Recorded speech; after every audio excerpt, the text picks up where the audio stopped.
everyone, it's Delphina here. Today I am going to read Spaghetti with the Yeti.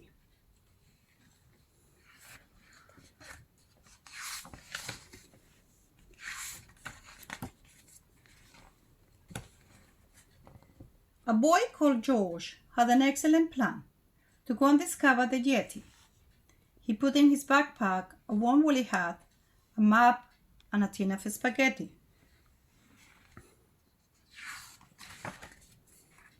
Slowly George climbed up a steep mountain path in search of the mythical beast, when he stumbled straight into a monster who was eating a sumptuous feast.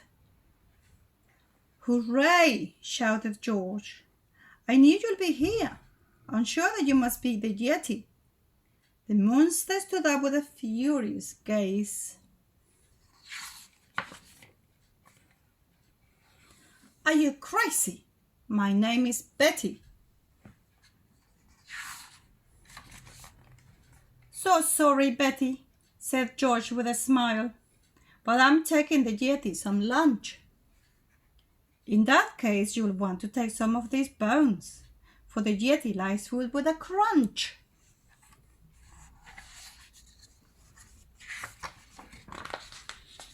So George climbed up the steep mountain path to track down the heavyweight brute, when he stumbled upon a big monster with a face like a battered old boot.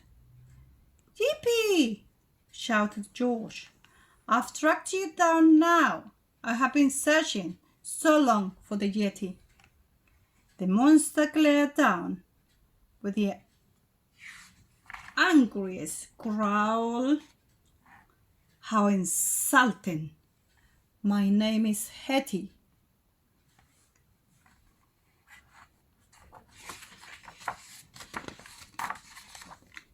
"So sorry, Yeti," said George with a sigh, "but I'm taking the Yeti a treat." "In that case, you'll want to take one of these goats, for the Yeti likes food with a bleat." So George trudged on up the steep mountain path, dragging the goat by her tail. When he spotted a shape in the distance and heard the most bone-chilling wail. "Hooray!" shouted George. "At last it is you. I have been looking so hard for the Yeti." The monster looked down with a horrible howl. "Are you bonkers? My name is Nettie."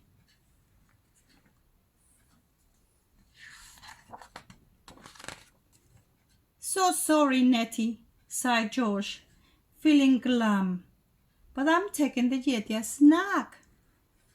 "In that case, you want to take lobsters and crabs, for the Yeti likes food he can crack."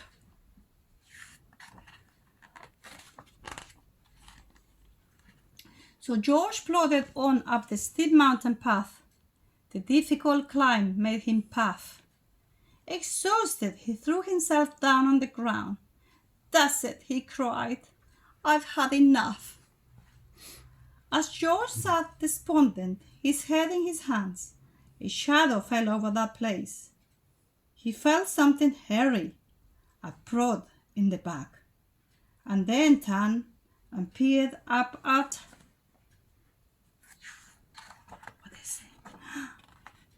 a face.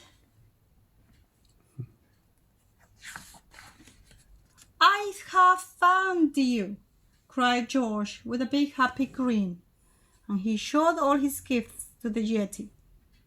But the monster looked down at the